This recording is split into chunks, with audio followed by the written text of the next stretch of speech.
बगल में प्रदेश के प्रवक्ता माननीय हरीश खुराना जी हैं। मेरा विनम्र निवेदन है माननीय गौरव भाटिया जी से कि आपको संबोधित करें। धन्यवाद संजय जी। सभी पत्रकार बंधुओं को नमस्कार। आपके समक्ष जो मुद्दा केवल दिल्ली की जनता ही नहीं, पूरे भारत की जनता बात कर रही है और कह रही है, उसी को आगे बढ़ाने आए हैं। आज ये कहना गलत नहीं होगा कि देश की जनता कह रही है अगर सबसे बड़ा भ्रष्टाचारी कोई है तो वो दिल्ली के मुख्यमंत्री अरविंद केजरीवाल, मनीष सिसोदिया और आम आदमी पार्टी है। ऐसा क्यों है मैं बताता हूं। भारतीय जनता पार्टी ने दिखाया कि एक विपक्ष की भूमिका सकारात्मक रूप से जनता के सवाल कैसे मजबूती से उठाकर अपनी जिम्मेदारी का निर्वहन किया जाता है। सवाल क्या पूछे? सवाल पूछे कि अगर आम आदमी पार्टी की आबकारी नीति सही थी तो वापस क्यों ली गई? जवाब आया, विदेशी समाचार न्यूयॉर्क टाइम्स पत्रिका कहती है कि आम आदमी पार्टी का शिक्षा मॉडल बड़ा अच्छा है। सवाल पूछा अरविंद केजरीवाल जी, कोविड की दूसरी लहर आई, श्री नरेंद्र मोदी जी के नेतृत्व में भारतीय जनता पार्टी पूरे देश की जनता के साथ खड़ी हो गई, दवाई सुनिश्चित करी,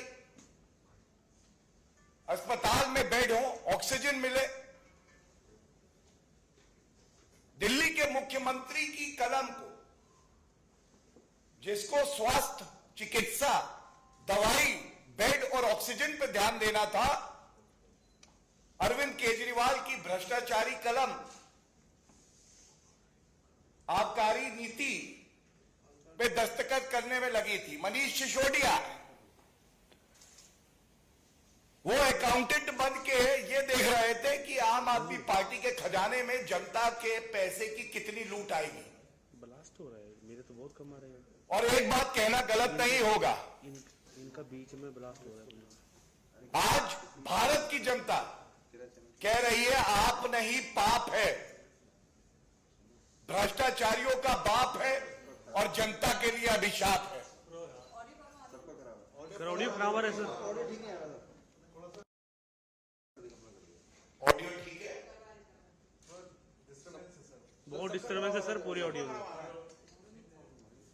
ऑडियो ठीक है? अरे भाई उसका माइक से क्या सुनो उनको कह दो यहाँ पे कहीं देखो रोक दे पीछे, ठीक है? इसलिए रोके, साउंड खराब आ रहा है। ऑडियो ठीक आ रहा है? कहां से शुरू करें? शुरू से सर। आज ये कहना गलत नहीं होगा,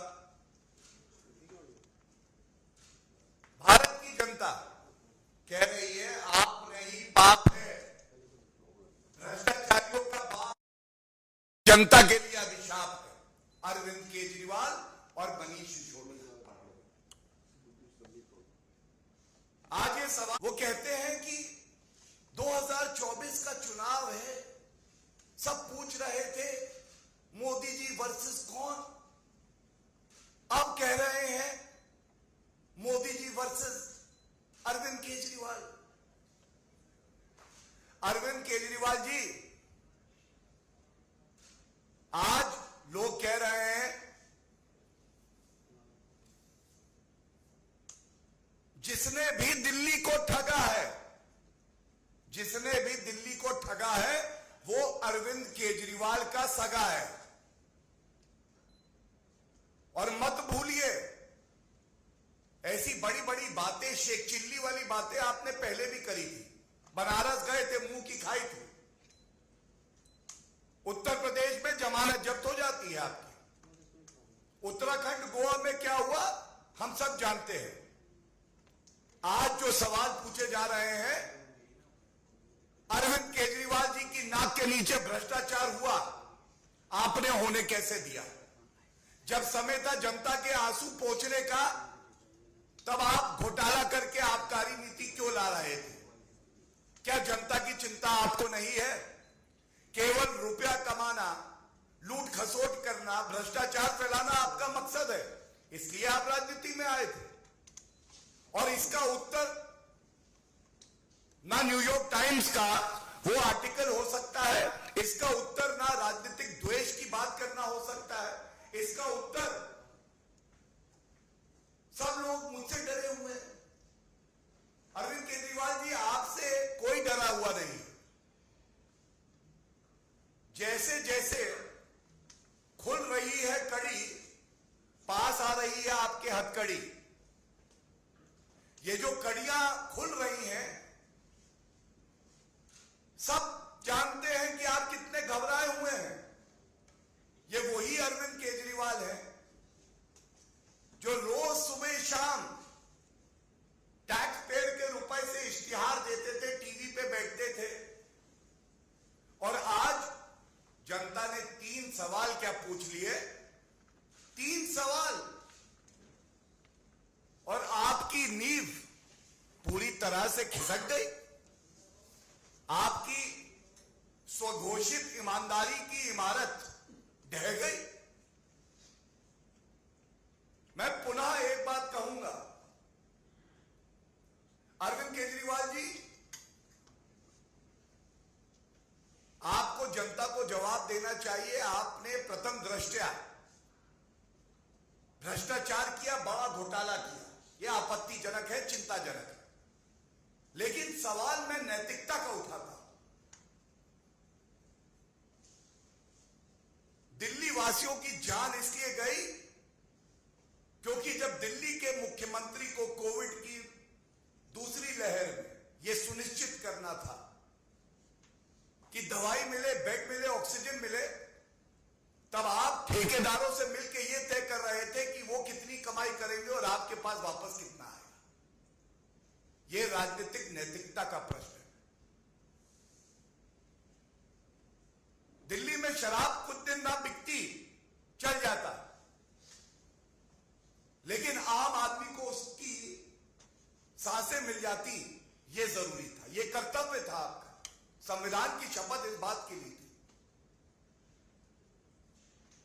इसके साथ मैं देखता हूं बार बार प्रेस कॉन्फ्रेंस हो रही है, और बहुत दुख हुआ मैंने जब मनीष सिसोदिया जी की प्रेस कॉन्फ्रेंस देखी और उन्होंने कहा, भारतीय जनता पार्टी वाले कह रहे हैं हजारों करोड़ रुपए का घोटाला हुआ है, लेकिन एफआईआर कह रही है केवल 1 करोड़ का घोटाला है। आप इनकी नियत और सोच देखिए। घोटाले का भी जस्टिफिकेशन यह है कि यह छोटा 1 करोड़ का घोटाला ही लिखा है। तो मैं 2 बातें मनीष सिसोदिया जी आपको मुफ्त की सलाह दे देता हूं। पहली बात, जो एफआईआर में लिखा गया है ना, यह कोई इंसाइक्लोपीडिया नहीं होता है। ये जो पूछताछ हो रही है, जो तथ्य सामने आ रहे हैं, हर भारतीय को यह यकीन है कि जांच एजेंसी अपना काम कर रही है और सत्य बाहर आएगा। और मैंने कहा ना, जैसे जैसे जुड़ेगी कड़ी, वैसे वैसे पास आएगी हथकड़ी। और दूसरी बात, घोटाला 1 रुपए का हो या 1000 करोड़ का हो, सवाल आज आपकी ईमानदारी का है। आपने जनता के पैसे से अपनी तिजोरी क्यों भरी? जब आप ये कहते हैं कि 1 करोड़ का केवल घोटाला लिखा है सीबीआई की एफआईआर में, तो आप कहीं ना कहीं ये कह रहे हैं घोटाला तो हुआ, लेकिन उतना बड़ा नहीं हुआ जितना भारतीय जनता पार्टी कह रही है।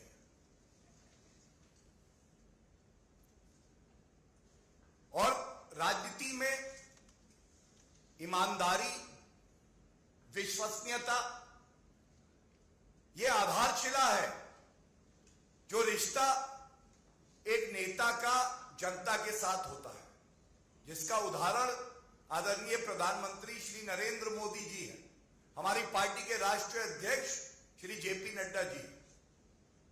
आपने उस विश्वसनीयता को तोड़ा है, इसलिए यह सवाल पूछे जा रहे हैं।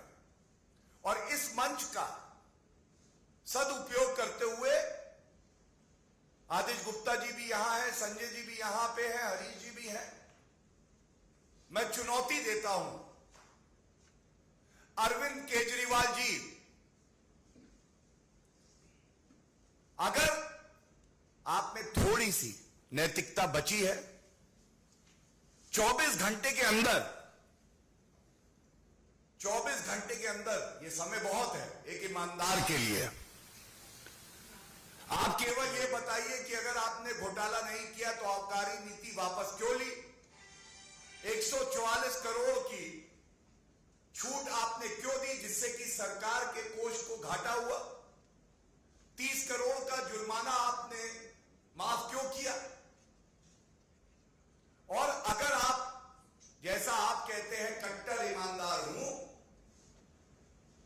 और यह राजनीतिक द्वेष का मामला है, न्यायालय जाइए, न्यूयॉर्क टाइम्स नहीं, न्यायालय जाइए, मामला रद्द कराइए। हम भी सराहेंगे कि हमने जो आरोप लगाए उनमें सत्यता नहीं थी, यह मामला हम में है। और अरविंद केजरीवाल जी, आप अपना मॉडल बताते हैं, मैं एक बात जरूर कहूंगा, आज अरविंद केजरीवाल मॉडल का मतलब है आईएसआई मार्क की गारंटी से ज्यादा बड़ी गारंटी अरविंद केजरीवाल की करप्शन गारंटी, अरविंद केजरीवाल की करप्शन गारंटी। आया हूं तो कुछ तो घोटाला करके जाऊंगा।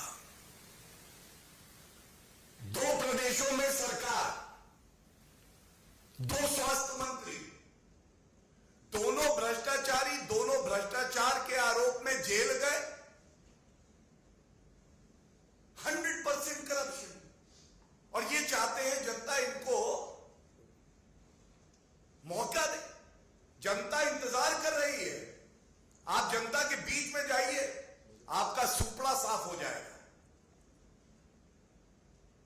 पैरों के नीचे आपके जमीन नहीं है। गजब यह है, फिर भी आपको यकीन नहीं।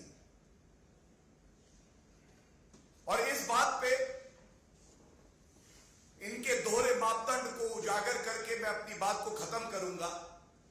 यही अरविंद केजरीवाल, पंजाब के स्वास्थ्य मंत्री की शिकायत आती है, कहते हैं हमारे पास शिकायत आई है, और शिकायत आई है तो मैंने तुरंत स्वास्थ्य मंत्री को हटा दिया।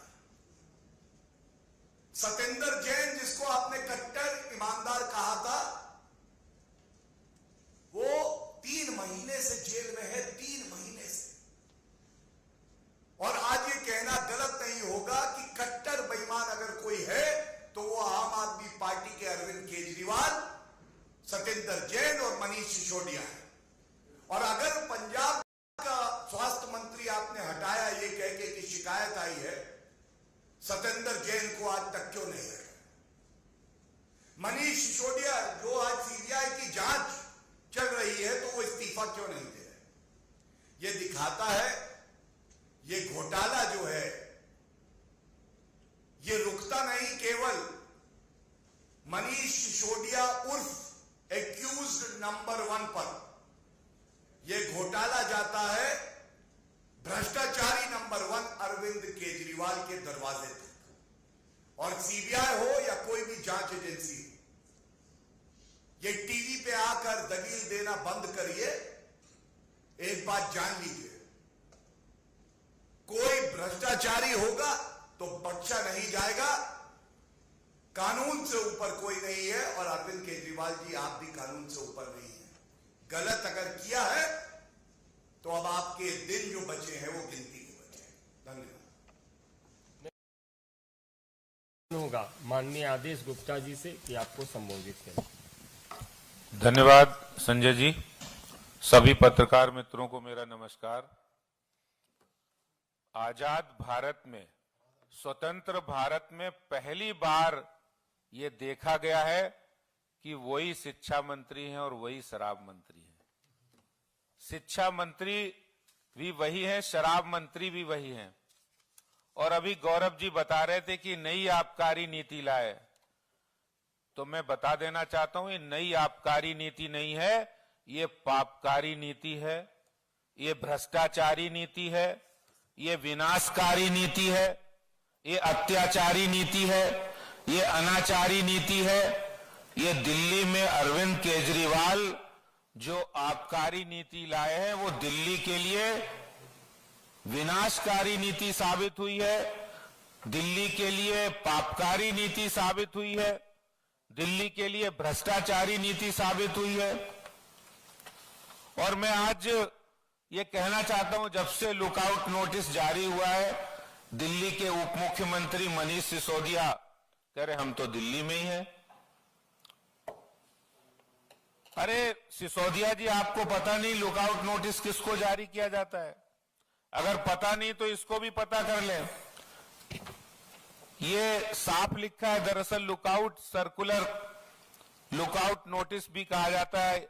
ये एक सर्कुलर होता है जिसे एजेंसी के अधिकारियों द्वारा ये सुनिश्चित करने के लिए जारी किया जाता है कि आपराधिक मामले, आपराधिक क्रिमिनल कॉन्स्पिरेसी में जो नामित शख्स है वो देश छोड़कर भाग ना जाए।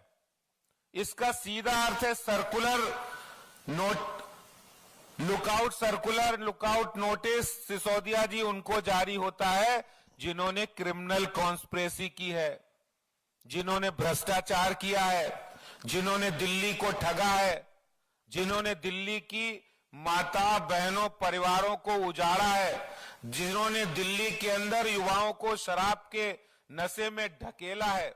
ऐसे लोगों को लुकआउट नोटिस जारी किया जाता है। सिसोदिया जी, ऐसे लोगों को ग्रीटिंग कार्ड नहीं दिए जाते। आप सोच रहे ग्रीटिंग कार्ड मिलेगा? आपने दिल्ली के अंदर रिहायशी इलाकों में ठेके खुलवा दिए, शराब माफिया को 144 करोड़ माफ कर दिए, 30 करोड़ माफ कर दिए, उनका कमीशन हजारों करोड़ बढ़ा दिया, 2.5% से 12% कर दिया, और आप ये कह रहे कि आपको लुकआउट नोटिस नहीं, आपको ग्रीटिंग कार्ड मिलना चाहिए। अरे अरविंद केजरीवाल जी, मैं बताना चाहता हूं, अरविंद केजरीवाल, यही अरविंद केजरीवाल है। देखिए स्वराज पुस्तक है, और इस स्वराज पुस्तक में, इस पुस्तक का लेखक अरविंद केजरीवाल है। ये लिखा है, ये किताब व्यवस्था परिवर्तन और भ्रष्टाचार के खिलाफ।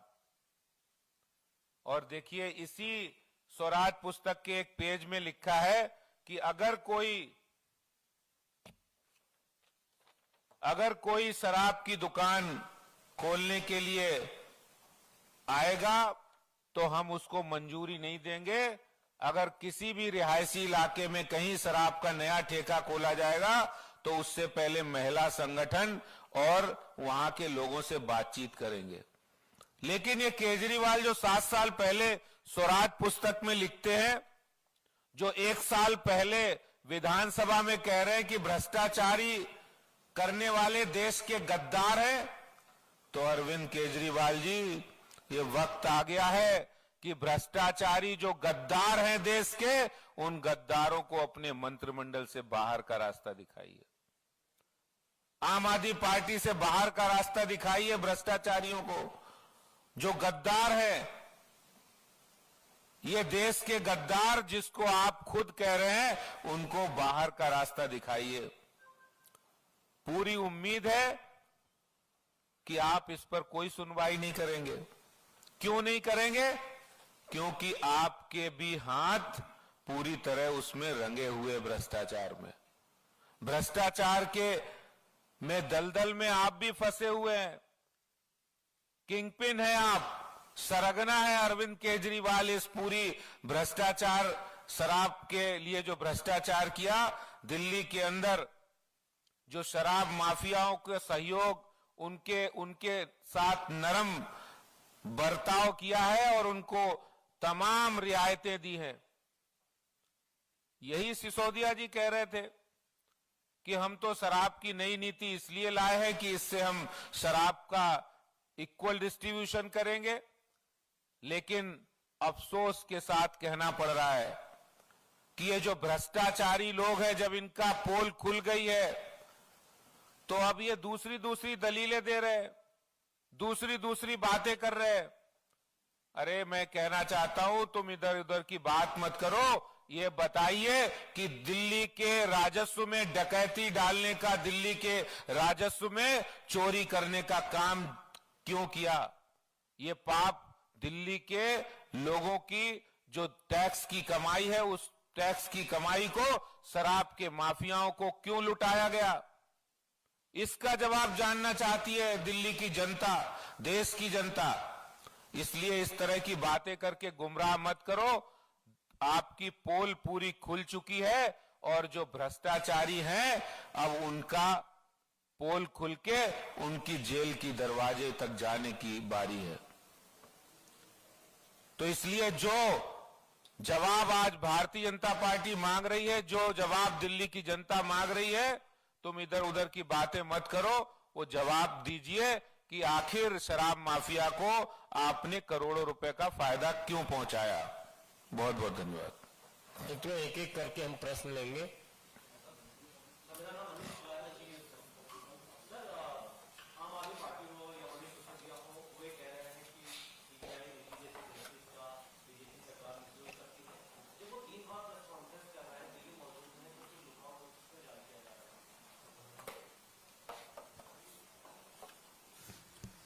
देखिए, जो प्रश्न आपने किया दो भाग में उसे बांटते हुए,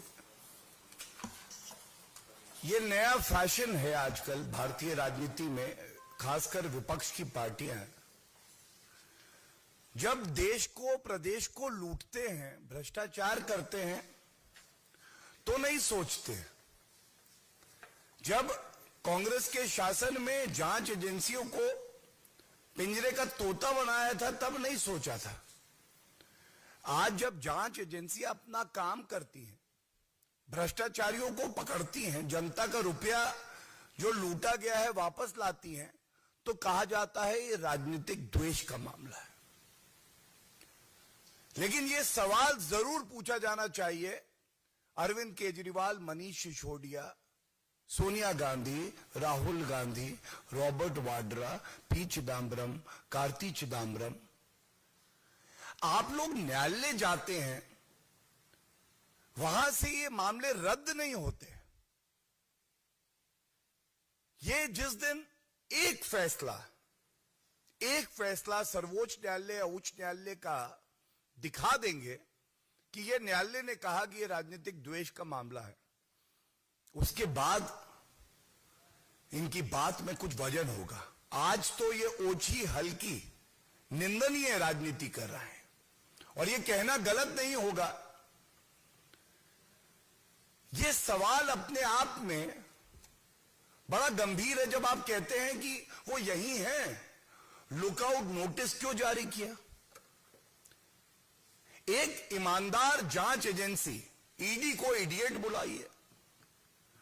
सीबीआई अपना काम कर रही है कि कुछ भी हो जाए, इन कट्टर बेईमानों को भागने नहीं देंगे। कानूनी प्रक्रिया के तहत लुकआउट नोटिस करती है।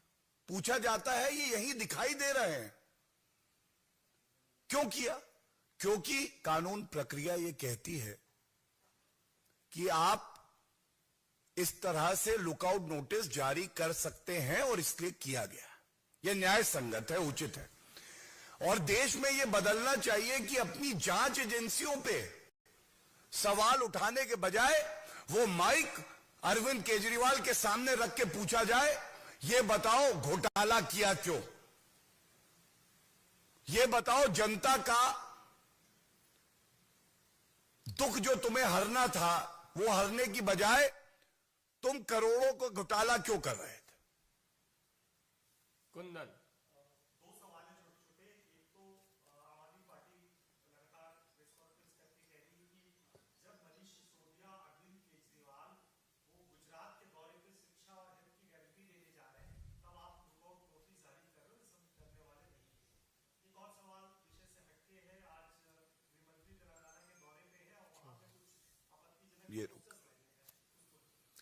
देखिए, पहले सवाल के उत्तर में मैं ये कहूंगा, मुझे दुख होता है कि आम आदमी पार्टी के सर्वोच्च नेता अरविंद केजरीवाल और मनीष सिसोदिया जी का विवेक देखिए हर लिया गया।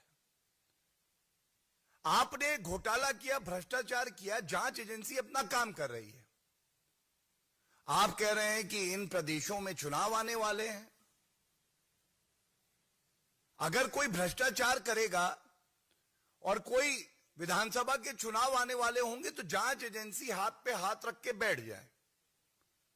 अब चुनाव है, हम कार्रवाई नहीं करेंगे। ये कौन सा कानून है?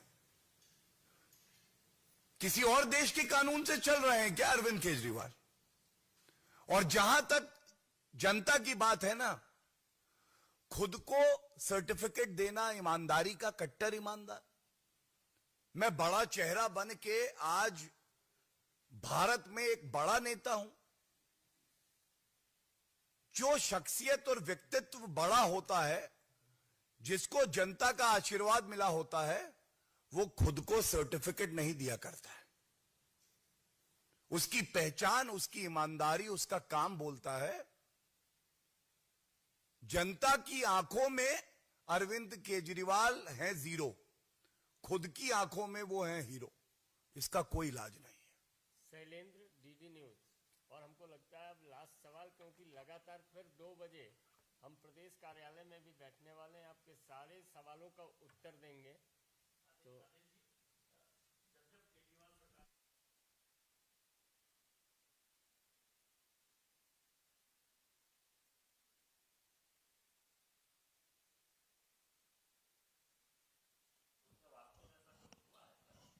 देखिए, मैं एक ही बात कहूंगा कि अभी जो हायर एजुकेशन में और स्किल डेवलपमेंट में उन्होंने एक पॉलिसी निकाली दिल्ली में, जिसमें बच्चों को मदद करने के लिए बात कही।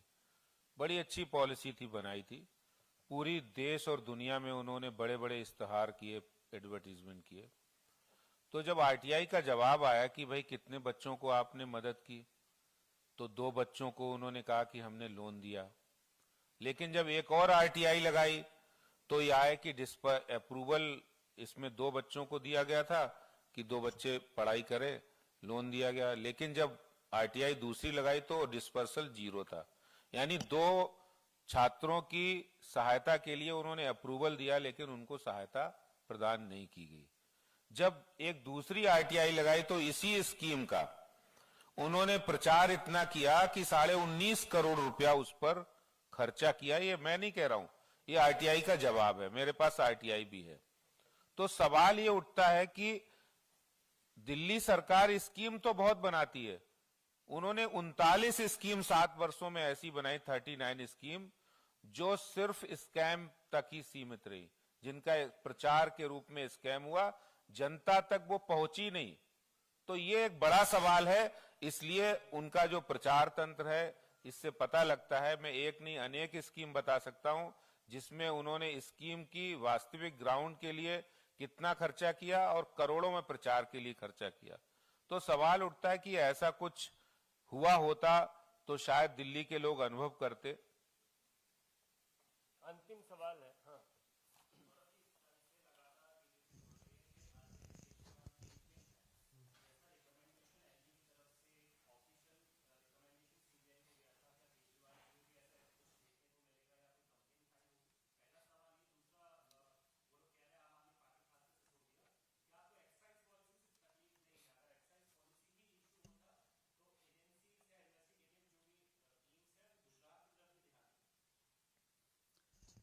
देखिए, सबसे पहले तो सिद्धांत के तौर पे मैं एक बात करूंगा।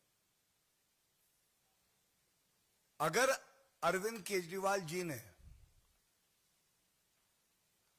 भ्रष्टाचार को बढ़ावा दिया है, जो प्रथम दृष्टया प्रतीत होता है, ये जांच एजेंसियां जो है ना, ये अब पिंजरे का तोता नहीं है। ये अपना कार्य करेंगी और कानून की नजरों में अरविंद केजरीवाल जी भी एक सामान्य नागरिक हैं। दूसरा, जो आपने कहा बार बार इसे चुनाव से जोड़ के ये जो वक्तव्य दे रहे हैं, जिस तरह की भ्रष्टाचारी निकम्मा मुख्यमंत्री होने की छवि अरविंद केजरीवाल जी की बन गई है, उनके लिए ये अच्छा है कि जब तक रिपोर्ट कार्ड उनका जनता दे ना दे, और जिस दिन ये रिपोर्ट कार्ड आएगा वो ये जान जाएंगे कि आजाद भारत की राजनीति में सबसे भ्रष्टाचारी नेता कोई है जिसको सारे एफ मिले, फेल, वो अरविंद केजरीवाल ही है। बहुत बहुत धन्यवाद। धन्यवाद। पुनः मिलेंगे।